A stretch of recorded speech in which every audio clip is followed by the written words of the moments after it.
Hello everyone and welcome to the latest edition of the Live Dugout with Sports Today. Well, we did expect that there'd be some fallout from the India-Pakistan game. After all, it's never really an India-Pakistan encounter if you don't have some argy-bargy, some, verbal volleys exchanged from any side of the border. But we are now facing a point where there is potentially a boycott threat looming over the tournament, and ironically it's not coming from the blue side of Asia. It is coming in fact from our noisy neighbors. And well, there's been a lot happening through the day. For one, I feel like both days have kind of bled into each other. So gentlemen, let's start things off. How has it been? What exactly is going on right now, and what could we potentially be facing?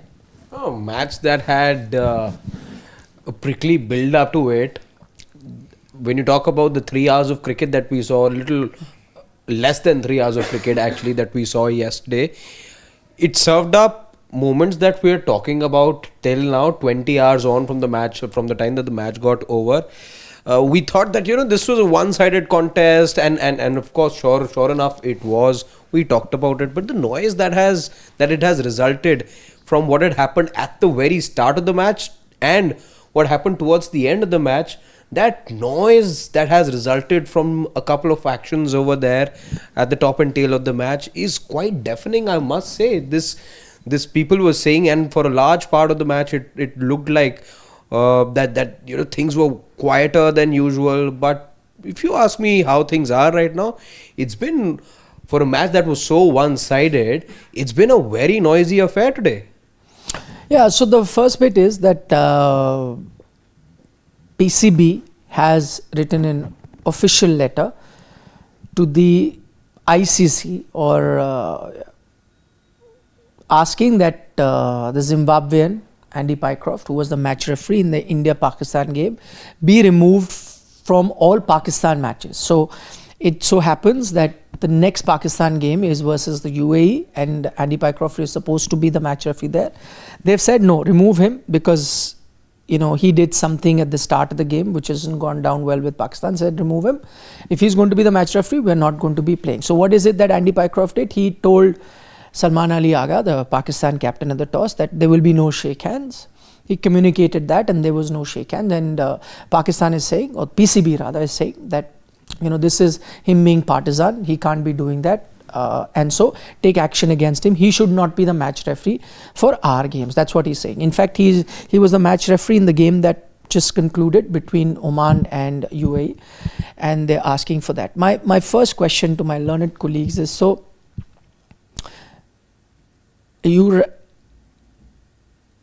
as PCB, the president of PCB is Mohsin Naqvi, so he would have written to ACC, the president of which is Mohsin Naqvi.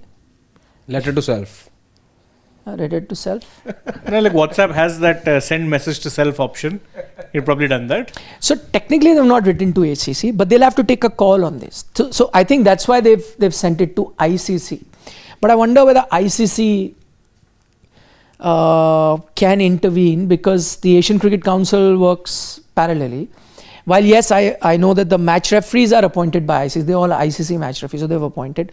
But I'm sure you really don't need to go to the ICC for that, right? If the Asian Cricket Council was to take a decision that such and such person can't be the match referee for a game that comes under Asian Cricket Council, you can take it. So basically Mohsin Naqvi, the PCB head, can write to Mohsin Naqvi, the Asian Cricket Council head, saying remove him, and he can remove him.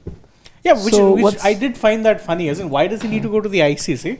What are they going to do? It's a tournament that's governed by you. Take a call. Unless again, I mean, because we don't know the nitty-gritty, the technicality. Unless India is the host and the hosts get to appoint the match referees, could that be? But I don't think that is a possibility, because like I remember in ICC tournaments, for example, even if India are the host, let's say India will be hosting the Women's World Cup and then the T20 World Cup, the match officials are appointed by ICC because it's an ICC tournament. This is an Asian Cricket Council tournament. So I mean, that's you have to appoint and remove him. That's true for sports across the spectrum, right? Like, I mean, if you have a FIFA World Cup, for instance, 2022 took place in Qatar. Qatar are not going to be the ones naming the referees. It will be FIFA. So why don't they do that? I don't know. The only possible explanation for me is that it is more like covering some lost ground. I think that they have been left red-faced after what had happened there.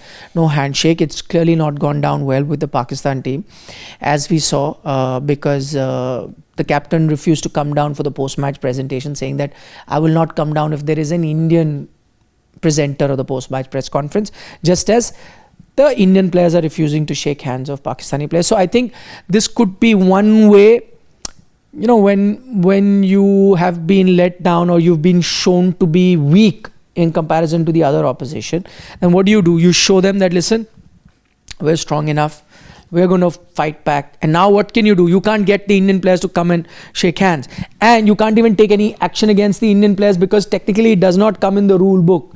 It is all customary, it is all in the spirit of the game. So you can't really do anything like that, but you have to be seen to be doing something. So show that, okay, we will have the match referee removed, which I think is, if ACC takes that decision, which should be easy, your boss is the ACC boss, you'll remove him, and maybe that way you sort of send a message out to the public at large that, see, they did this to us and we have removed the match referee. To me, this whole episode of shooting of letters to the ICC, and now that we know that a letter has been written to the ICC, it looks like a very political sort of a move. What do political parties do when they lose an election? They talk about something random. They'll talk about issues which will not talk about, or they will not like to talk about reasons why they failed a certain election. You come up with you try and deflect the issue. You come up with issues that perhaps shouldn't be talked about right now. Like, I don't want to make a political statement, but EVM, is that what you're saying? But the thing is, it just reminds me of that, because what does a party do, or be it a cricketing organization for that matter, a cricketing board for that matter, they have no face to show at the moment as far as their cricket is concerned. They have to stay relevant. They're languishing down as far as T20I rankings are concerned. The number 7, India number 1. You've been given a hammering. The numbers are extremely skewed in favor of India. Now out of 14 T20s, India has won 11 of those matches. You were left red-faced in front of the whole world yet again yesterday. What do? You just have to rake up an issue out of nothing. Yes, there is something substantive enough that happened yesterday for the global cricketing community to have taken note, but you don't want to be the quiet party in all matters. You clearly could not do much when it came down to cricketing matters, so you had to just be quiet over there, or you were made to be quiet. and now you want to have a say in some manner or the other, so you're just trying to pick up whatever the little that you can, whatever pieces that you can pick up, and you're just trying to make some noise over here. Honestly, if you ask me, I don't think this threat is real as well. I think this is just Pakistan. How do you say it's not real? So for example, now you've issued a threat, hypothetically. I think the threat is real, because now if, let's say, Andy Pycroft is there as a match referee, what are you going to do? See, I don't know whether they bargained for this, and if they've not, then it's shooting yourself in the foot. But I'm sure they have taken into account what might happen. Yes, because you can't issue a threat and then not follow up on it, because that will leave you even more red-faced. So if you've said loud, if Andy Pycroft, for example, is the match referee for the next have multiple match referees. Ultimately, things might go their way, in the sense they may not have, but. No, but are you sure things are going to go their way? That's what I want to know. They could, but I don't see Pakistan leaving this tournament. No. But see, the thing is, you have said we will not play that game. Right now, what happens? There are only two options left. One, the match referee is removed, so you get your way, you play. That is the best case scenario.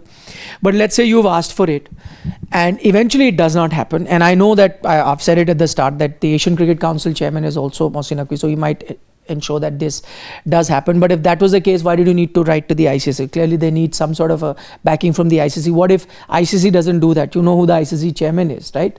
Okay, it's an Indian who's the ICC chairman. If they don't back them, so have you then not bargained for this? Because what happens then is, the only other option left is you have to forfeit the match, and you forfeiting the match means you're out of the tournament, because UAE is won against Oman, and that you will give 2 points to UAE as well. Then basis the points, UAE and India go through into the next round. So all of you waiting for 3 India-Pakistan matches will only get 1. Unless, I might say, that is not something that Pakistan would want, right? Unless they want exactly that to happen, so as to avoid that there is no second India-Pakistan game. That fan who's gone viral, right, for telling India jokingly, please boycott the match. Try and let us qualify. We want 2 points. This guy is now... they're doing the reverse. That is something that we said on Sports Today. The fan heard it from us, no? 2 weeks ago. He's a Sports Today So fan. when the entire boycott thing was happening, Yeah. I think we'll have a reel of it also. Do we have the reel? Yes, Shivam, we have the reel. So I said in one of the show, I said, listen, Pakistan can make it really easy for India, because the boycott was, should India boycott or not? I said, Pakistan make it so much more easier. Pakistan should say, we'll only boycott. Why? That's the only way they can be saved from some embarrassment on the cricket field. And that's I'm not trying to chide someone or, humiliate someone. That's not my intention. The proof is in the pudding. Correct. I genuinely felt that there is no competition. So the one way of escaping that embarrassment is, now because the mahal was created, now that environment is there. So as they say in Hindi, Behti Ganga mein haath dholo yaar, you'll say, "Arey, there's too much boycott, go boycott. Things are not right. We keep hearing threats. We only don't want to play." Then you'll earn some brownie points also back home. And you don't even have to face the embarrassment. That takes me to that next question. Maybe you've issued this threat for 2 reasons. One, it allows you to send a message across that, listen, we're also strong. We're not going to take this lying down. We will take some action. So we give them an ultimatum, remove the match referee. Now, eventually, if the match referee is not removed, you say, we've pulled out, and the country will also back now. See, they stood for their rights. They stood up for it. No second India-Pakistan game. Come back home and, you get brownie points back home. You save yourself from the embarrassment. Because quite honestly, how I see it, if you want to remove the match referee, you are the boss of Asian Cricket Council. Nobody can stop you. So have I told you the story? Many years ago, there was, and this is a true story, when BCCI, before independence, you had principalities that used to have these teams, right? So there was without taking any name, so one of the Maharajas at that time was the BCCI head. And so this principality was not included in as one of the multiple teams participating in Ranji Trophy, because that time it was not based on states, right? It was based on principalities. That's why even now certain states have 3 teams, because it was different principalities. So that was not part of the BCCI, and he was the BCCI president. So he wrote as the head of that principality to the BCCI president, which is himself, saying, please, just as other principalities have been included, we must also. And then that president wrote back to the head of that principality, okay, we have accepted your demand and we have included. And that's how, ladies and gentlemen, one more. Sounds like the origin of Karthik calling Karthik. It has happened. It's a true story. True story. See, it has to be either that, what Pakistan are doing, or it's a case of like, any of you movie buffs here, Hera Fairy, there's that scene where Akshay Kumar is threatening Paresh Rawal, says, मैं जा रहा हूँ, तू जा, मैं जा रहा हूँ, तू जा, तू जा रे. Otherwise, that's the only thing. Then they'll have to be embarrassed and turn back around. If you've gone this far, the only ultimatum, the only final step is if you're at the cliff, then jump. Yeah. And see, I can even give them enough reasons not to. See, if you really don't want to fire him, and you have to play with technicalities. One, you can say that, listen, we approached the ICC, they refused. That's one.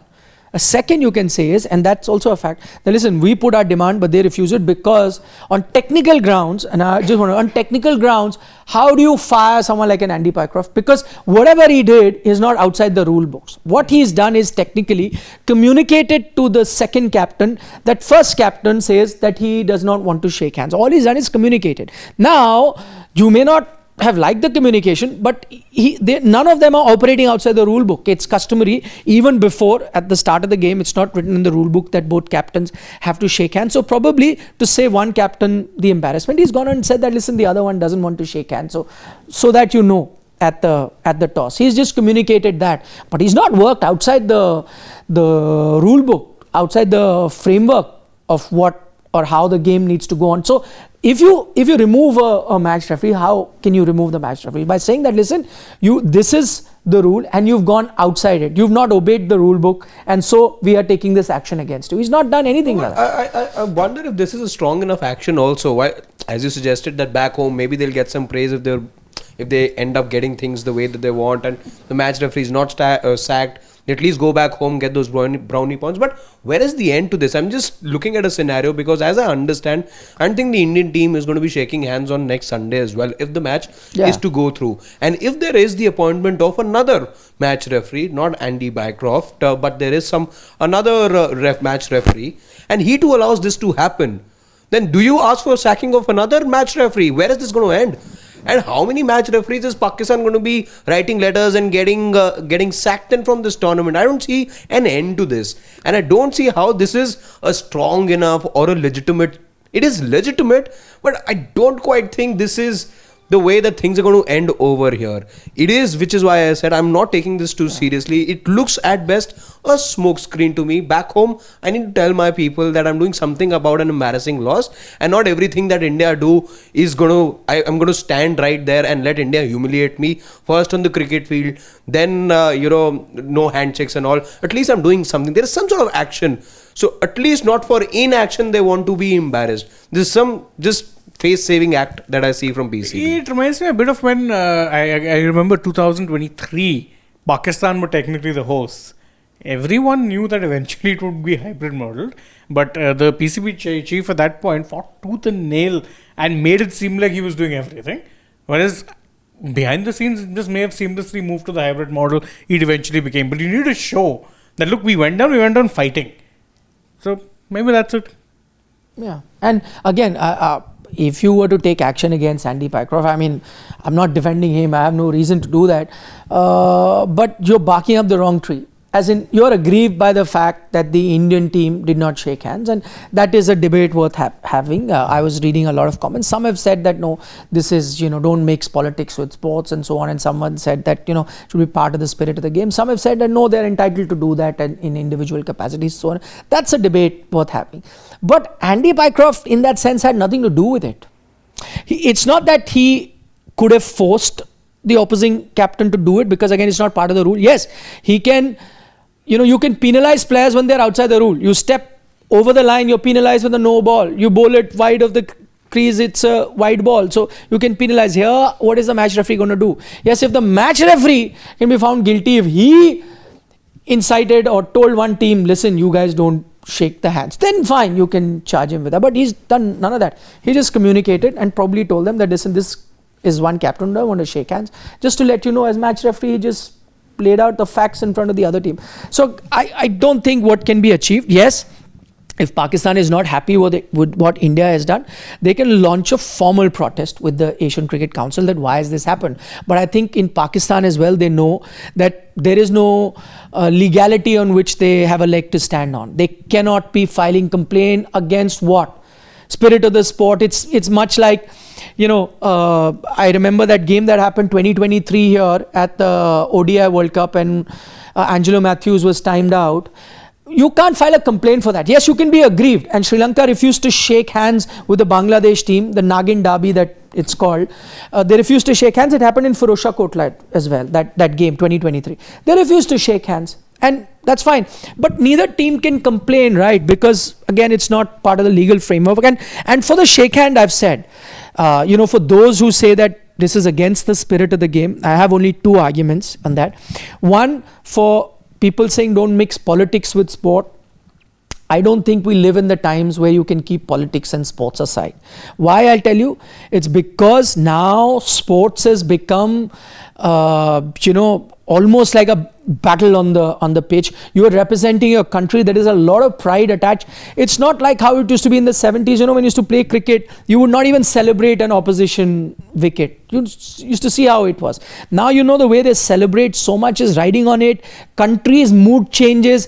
A country spends millions and millions of dollars making a sports person across sports. Nowadays, you are judged. I'll give you China as example. Why is it that China put in so much money in Olympic Games? Because they realized for you to be one of the strongest country in the world, you needed to match US in terms of what they do in Olympic level. So sport is no more recreation. Let's be honest about it. You are trying to get that 1 microsecond advantage now. Countries pump in so much money, we celebrate, we get happy, we get sad with. So sport has become an extension of competition. It's nowhere close to what a real battle is, but now that you live in a nuclear age where you're never going to have any sort of real battle, what happens? You try and look at, which team is superior on the cricket field or any other sporting field. Let's reach. So to say that politics and sport should not be, mixed, I think that's a age-old thing that was fine 20, 30 years before. Now it's become a bit outdated. It's the times that we live in. And so we have to face up with that. Even if you go back in time, you'll see so many instances of sports and politics seamlessly mixing. Go back in time to the second ever FIFA World Cup that was held. Where was it held? It was held in Italy in 1934. Italy in 1934 was the fascist state. So it was Mussolini's rule, and he was the one. In fact, that World Cup is widely derided as being one of the worst World Cups in terms of fixing, because they would threaten the referees. Referees were basically given death threats. So Italy had it very easy going forward. That was 136. You had the Berlin Olympics. Who happened to be in charge at that time? Adolf Hitler. So that was the Nazi state sports washing. They used the Olympics to sports wash. So Jesse Owens was made to run with a horse, yeah? Correct. That's humiliating. You go one further. 1978, the Argentina FIFA World Cup. They was hosted by Argentina that time. That was also seen as a sports washing World Cup, because who happened to be in charge at that point? It was a military junta. So it was a brutal dictatorial regime that was running the nation at that point in time. Argentina won the World Cup. All was seen as good, but it's sports washing. Is that not mixing sports and politics? Yeah. You're always mixing sports and politics. Yeah. When Maradona hit the hand of God and said that these were for the little children who died in Falklands, was that not mixing sports and politics? Sports and politics always mixes. It's a lie. The biggest lie is saying, oh, don't mix sports and politics. They are inseparable. And the other thing I will say, which is an extension of that firstly, sports and politics don't mix. The other thing is, you must also realize that just as you and I are all emotional about something, so are the players. They're also made of flesh and bones, right? So how is it that they can keep themselves away and not get emotional? And as I said, all of us exercised our right to watch or not watch the match. So many of you said we'll boycott the match. That was a personal decision. Cricketers also can take a personal decision. Yeah, it's my personal decision that I do not feel like shaking the hand of a team, who come from a country that for years have been backing terrorist organizations that have committed acts of terror on our soil. And that is quite valid reason for any player, and especially in the current circumstances, to refuse a handshake. I don't see that you can take that out. And players took that decision, and he went on to say that we are aligned with BCCI. Clearly, they must have spoken. We reported here, there's an article that we did on our website where Suresh Raina spoke to us, where he said that he has spoken to some players of the current team and they were not very keen to play in the current environment. But listen, the government had taken a call, BCCI had taken a call, so they've gone out to play. And after that, if they want to express solidarity, or they want to express what their true feelings are, they've expressed that within the legal framework. However, having said that, I think the only thing that I found troublesome, that completely backed the Indian team to have done that, the only thing which can, land them in a bit of a soup is, so you dedicated the award to the victims of Pahalgam terror attack. I think no issues with that. You are free to dedicate it to whoever you want. We do it to our relatives, to our coaches. There have been players who've dedicated it to flood relief, various other things, completely up to you. And again, there's no mention of Pakistan. If Pakistan is upset without that, I've said that in a way admitting that yes, they had a role to play in that. So you're completely right. I think the only worrying part was when he goes on to mention that we dedicated to the armed forces, and I'll tell you why. Again, nothing wrong in them dedicating it to the armed forces, but because there is the very first time you go out of the legal framework. Personally, I may agree with Surya Kumar Yadav. Personally, I may also feel happy after what happened in Operation Sindoor, the Indian team has won. That would have given me more happiness in a personal capacity. But now when you say it on the stage in the official post-match press conference, that is something that technically the people who govern the game can catch on to, because now in the legal framework you're not allowed to make any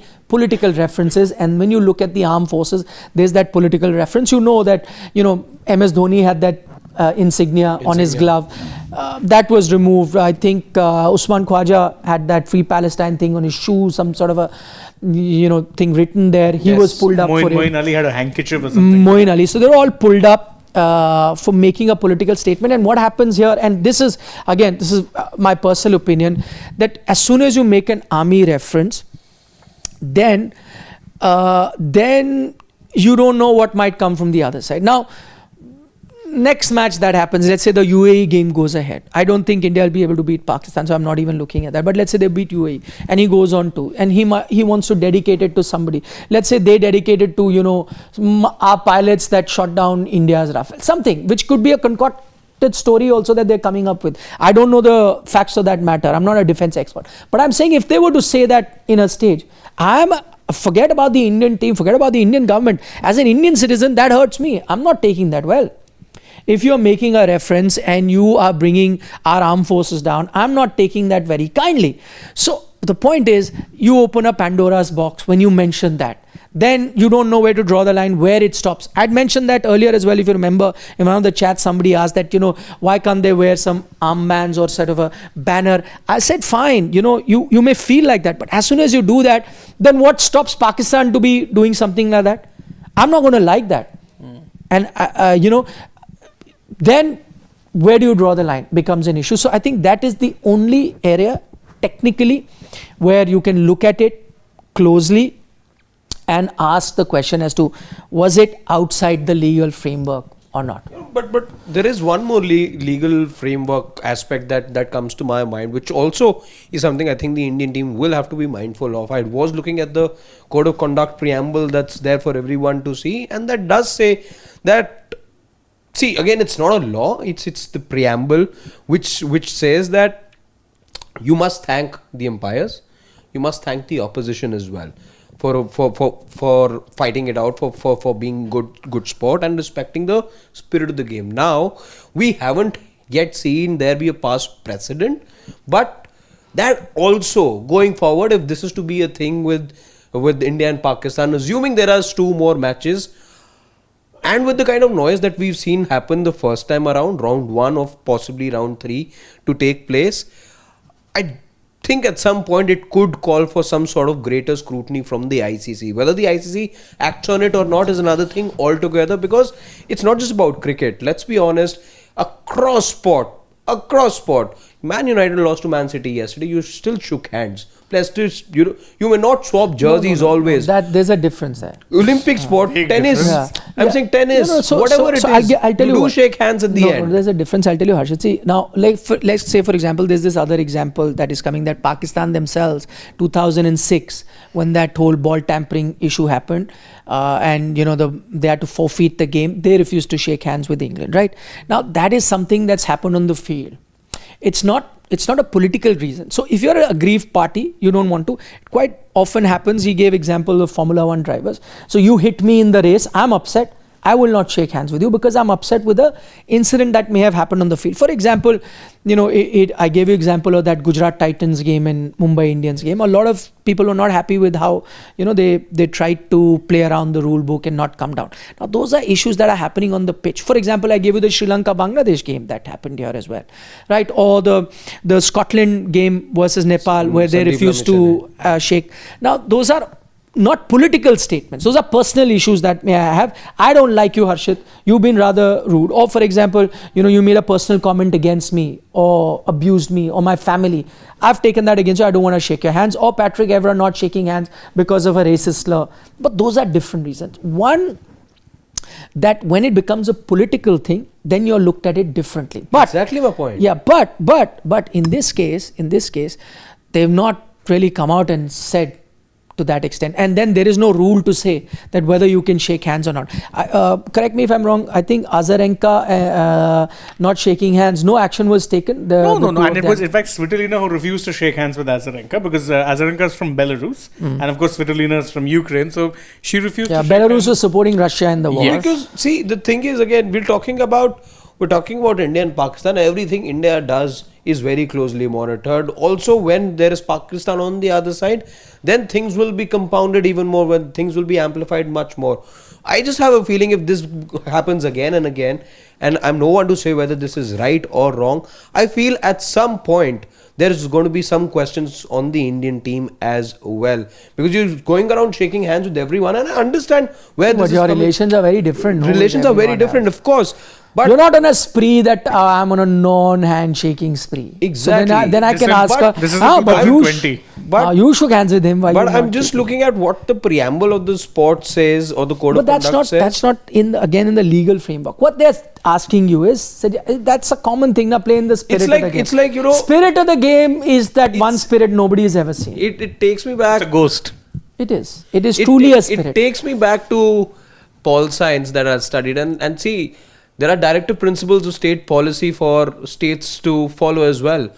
But those are guidelines, those are policies you are expected to follow. That's what the constitution says. However, whether you do that or not is why we see so many states at times be up in the court against the center so often. What do you make of the argument that some of them have given, and I was seeing that as well, that see, if India didn't want to shake hands, and it's absolutely right, and they're backing it, that for whatever reason, then you shouldn't have played Pakistan only. I don't know. I think, see, you can, I mean, if I'm being a little listening, then this is a little bit of a case of having your cake and eating it too. See, you're playing, but you're not happy about it. So what you've done is you've done the professional thing. You've been professional. You've gone out there. You've done your business. But you can also then thereafter put across a silent sign of protest and say that, okay, this is our way of showing that, look, we're being professionals, we're representing our country in a multilateral tournament because we've been asked to by, or told to by our central government, by the governing body of our sport. But we are still not going to have bonhomie about it. I think there's a lot of nuance and subtleties here which makes it a little tough for a lot of people to perceive. And this is not me trying to be elitist. I think nuance is something that, especially in the mansplaining. Yeah, it's not that either. It's in the era of social media and hot takes, nuance often tends to get lost in translation. Yeah. This is nuance. It's not a case of either or. It rarely is. Yeah, I mean, I agree. And again, what this reiterates is something that I've been saying for very long, that just because you're playing Pakistan doesn't mean you're extending a hand of friendship. I think this is the statement that the Indian team has also made, that listen, we've not gone on to make friends. You play them bilaterally, yes. That's like, let's have. So people say that, if trade can be suspended, the Bollywood or culture, all of that can be suspended. But I'd say there is again a difference there. Trade is a two-way bilateral process. Correct. You're suspending that. You can. Exchanging of cultural events or artists, two-way street. You can just suspend that. Bilateral series, again, two-way thing. Suspend that. But multilateral tournaments, why should India have to sit out? Because Pakistan is there. Don't sit out. That's an own goal. Play. Isn't it? Correct. That's Don't do. Exactly. Don't score an own goal. Play that tournament. And when you play Pakistan, you're not making friends. I don't quite think. See, a real boycott, if you want to really send out a message, that's actually by not participating. That's the real message. But Harshit, then when While do you it is stop? detrimental, it's a soft boycott. This is soft signaling. This is not strong messaging. This is soft signaling. No, but it's not a boycott. Messaging. We are saying it's not a. It's a policy is clear. You've boycotted the handshake. You've boycotted the protocol. The sporting protocol. Yes, but that's not outside. You're not isolating yourself now. If you boycott agree. the tournament, you isolate. Here you say no, don't want to shake hands. You and me are not friends, right? Yeah, but we are playing a sport. Does the shake of a hand also mean that we're friends?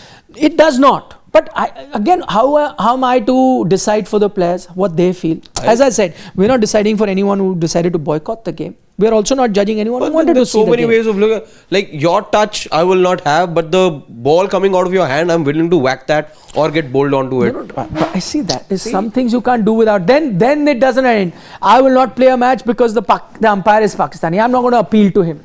No, that'll become a whole different. It just, then that does not stop. So you have to. There's a policy. There's a policy. This is again. Then we are making our own policies at whim. We have to make our own policy. But this is whimsical. No, it's not. It's not. See, you have to. As I said, Harshit, you and I can be emotional and take anything that we want. For example, we are debating here, and something wrong has happened. I can very easily say here, "Arey, nuclear bomb fek do uda do." I can say that with A emotion. lot of people on WhatsApp do well. Yeah, right? but I am not the guy who's supposed to press that button, and thank God I'm not. Because I will need a lot of nuances, he says. There has to be a lot of thinking before you were to do that. And so you have to understand at the government level, at a BCCI level, they have to do that. It's not as simple as emotion, oh, nahi khela. Then it becomes like that. Then, then you may become a laughing stock as to what happened. You say, okay, this match you don't want to play, Asia Cup. Then they will say, you turn up at the ICC, they'll say, Arey, you didn't want to play us, you don't want to boycott us, how come you're here? Why do you want to be in a position like that? Then you might say, okay, league game chhod do, we can still qualify for final. By chance you are in a knockout and you turn up, no, this we'll play. They'll say, what kind of a boycott is that? Yeah, they laugh at you. If there was, so you have to have a clear-cut policy. The strongest message is not being sent across right now. I think the strongest message what India could have done in terms of policy making and sending across a message is actually isolating Pakistan by having, as Sunny ji also suggested, have a tournament of your own. Don't have a, but none of that happened. That was actually the right way. And then ICC we would have seen by the time. But this is what I'm saying. When it comes to policy decision, it can't be I'll see. It has to be long term. I'll see, nahi, abhi you have to decide.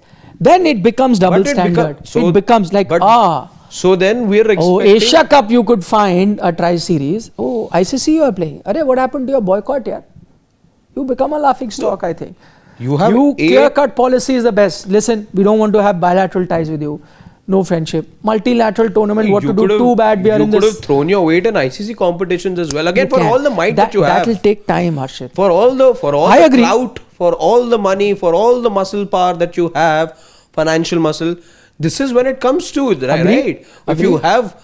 It's good fortune for India that the ICC is also held by an Indian at the moment. But even if it wasn't to be, this is the test of true diplomacy, true power, true everything. No, I completely agree. But are you in the stage right now to do it? It didn't happen. No, as you a financial superpower, if you're not, I wonder then whenever will you be? You're number one in T20s. You're competing for World Test Championship.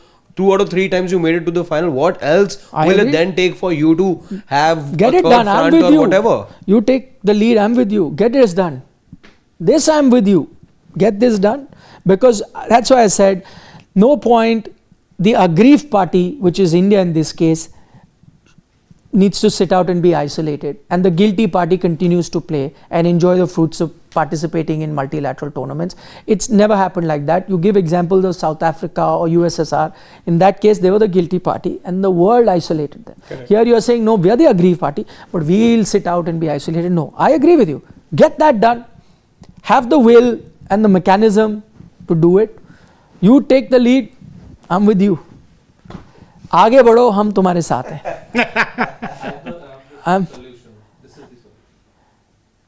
What is the solution?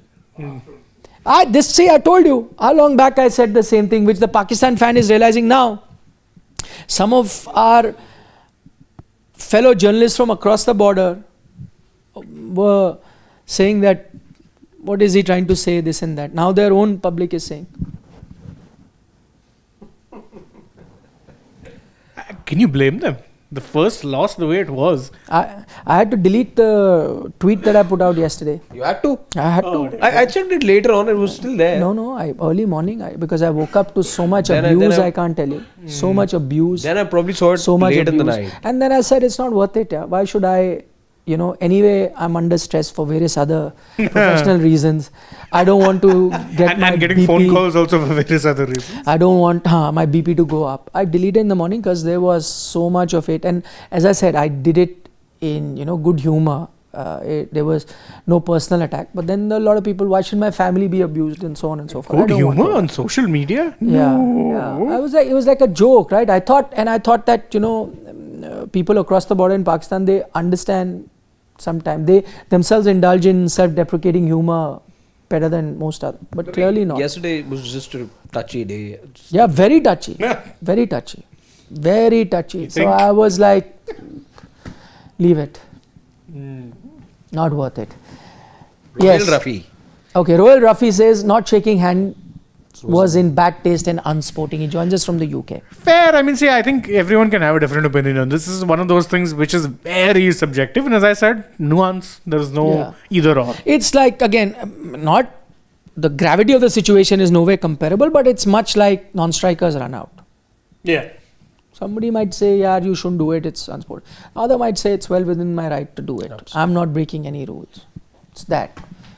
Shivangi says Asia Cup is irrelevant, waiting for ODIs, but I have one question. Do you see this fading of the Modi wave, whole India coming together? Even our army majors and all of them saw the nationalist narrative fade away. I don't know whether... I'm not really a political expert, but... Yeah. But I was on a show, and that show is going to be up shortly on Sports Today as well.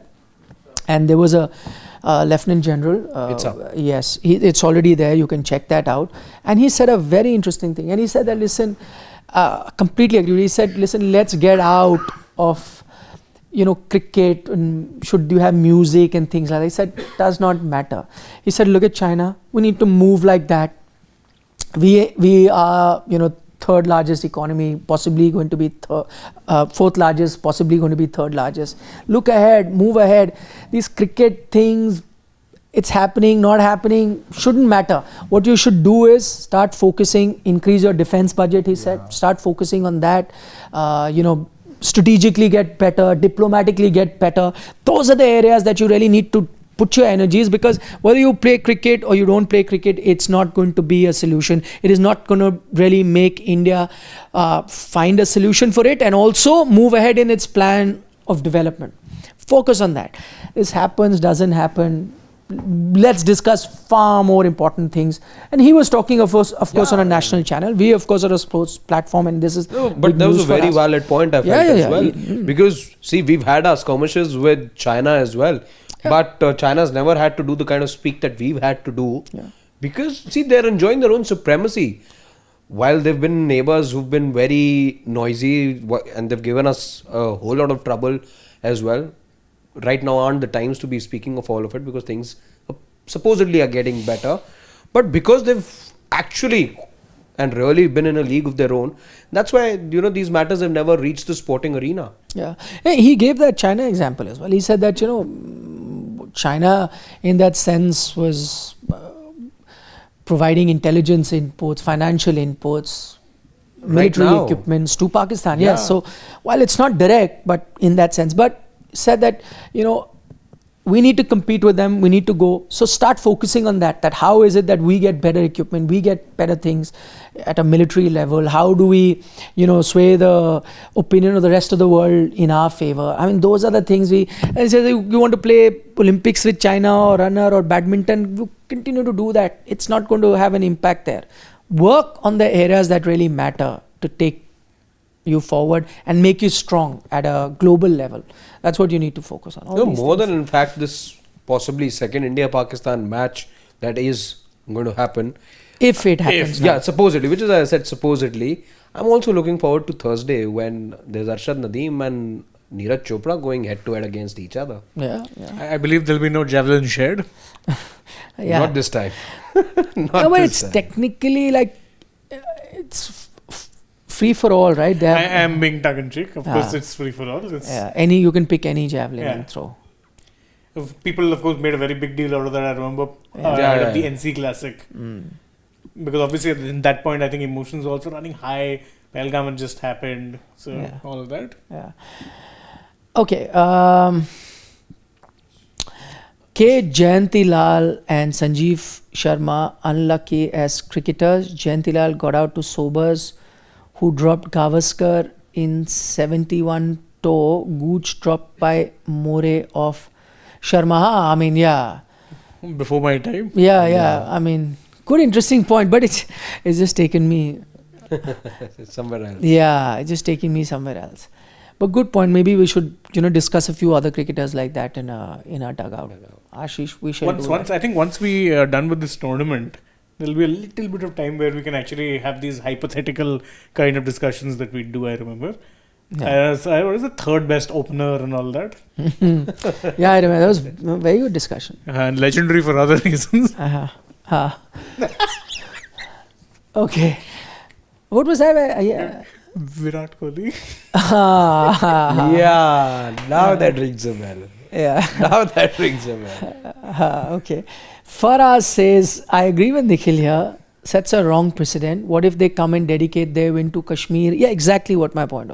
Or their Air Force as Indians will leave me, red face. Political statement should be over. That's what I said. I agree. Somebody comes and mentions, what we call POK, they say Azad Kashmir, something like that. It just, it's not going to sit You're well going to with me. rankle a lot of Yeah, fellas. yeah. So it's best to just leave that out. Yeah, for the victim of the terror attack, it's absolutely fine. Not shaking hands also, I'm completely fine with it.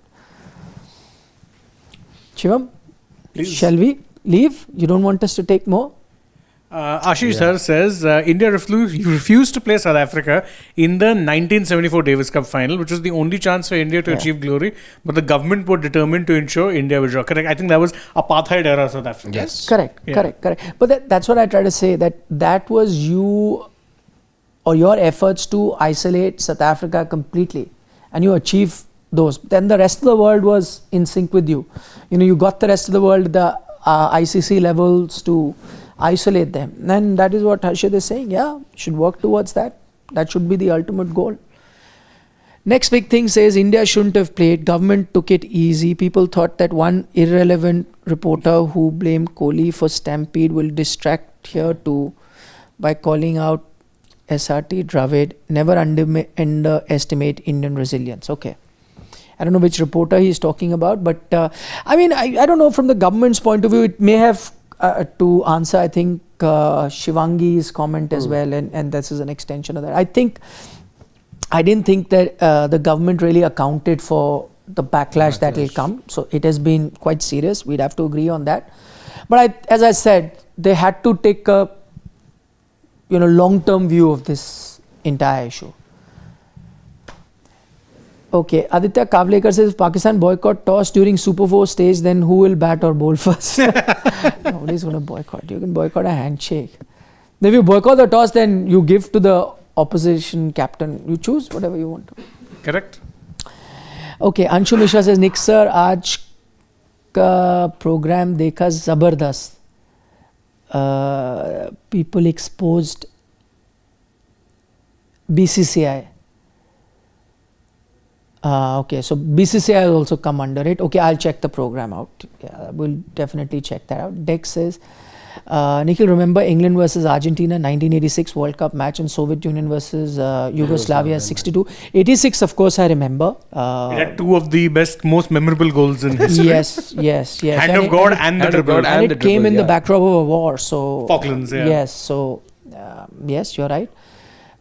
I think we mentioned it in one of our programs. As I was mentioning it here only, I just mentioned it in the earlier points. Yeah. Okay. Ashish Chandelier says, Nikhil sir, please remind me what actions were taken on Mohammad Rizwan when he dedicated his century against Sri Lanka and cricket to people of Gaza. Isn't that some political statement, double standard? No, if he did, I'm sure he should have been pulled up for it. I don't know whether, I can't remember. No, he did. I remember this happening. Yes, you have to pull him up. That action should have been taken. I remember two areas I mentioned. Yeah. Maybe MS then what happened was that Because Khwaja was told not to wear those boots. Yeah, then maybe what he did was he dedicated it to the loss of lives. Because then if he didn't say free Palestine, then that doesn't become political. Which I said, for here, if you had dedicated it to people who've lost lives in Pahalgam, I don't think that's a political statement. Exactly. We'll take some more comments. There is Freaking awesome. Says that simple solution to India-Pakistan games is that don't place both of them in the same group from now on. Follow the ranking system of grouping in ICC tournaments like they did before. I don't think that's ever going to happen. Yeah, Although it would be nice to see some consistency when it comes to how you group teams, because right now it's all just vibes. We'll put India-Pakistan, then figure the rest out. Yeah, see, let's be honest. Groupings as far as ICC, ACC tournaments are concerned, they're all done through the commercial lens. Simple as that. Absolutely. Last couple of questions.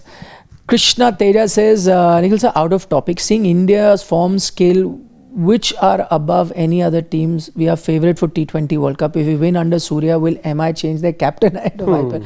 Surely two captains can't play as players. So I agree with you, India do start as favourites. No denying that. Having said that, will MI change their captain? I don't think so. I guess, you had a scenario where Rohit Sharma had won the T20 World Cup, but there was no change of captaincy after that. Yeah, but having also look at the other side, the corporate structure that IPL teams have under Hardik, 2 seasons haven't been great according to Mumbai Indian standards. Maybe a season or 2 at best. And what if you don't know? What if, let's say, they don't change captains, they stick with Hardik?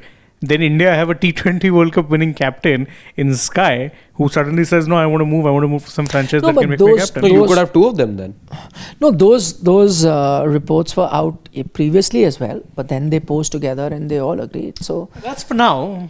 See, this season looks difficult I'm because not too sure that there's only going to be a happen. 10-12 day gap now between the T20 World Cup and the IPL. So perhaps Not this year. Yeah, perhaps after the IPL is done. Could be next year.